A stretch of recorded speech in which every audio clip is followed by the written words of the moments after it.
Hello everyone. তো আজকে ছিল শিব পুজো, ওর জন্য আমি আর পারমিতা মিলে বেরিয়ে পড়েছি।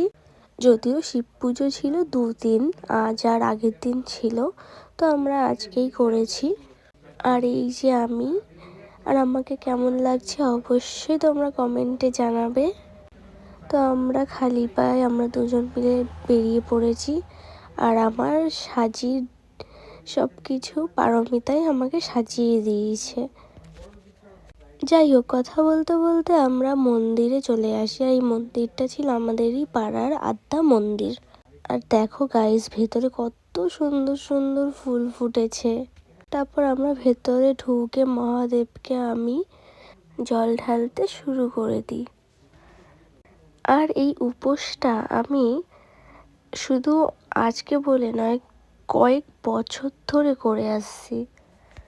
অনেক ছোট থাকতেই আমি এই উপোসটা করি প্রত্যেকবারই। এইদিকে নাড়ু আর পারমিতাও দুজনে একসাথে জল ঢেলে নেয়।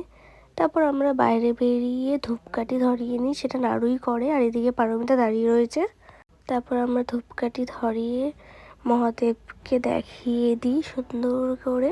তারপর আমাদের পুজো হয়ে যায় কমপ্লিট। আর এই প্রসাদ পেয়ে প্রথমেই খেয়ে নেয়।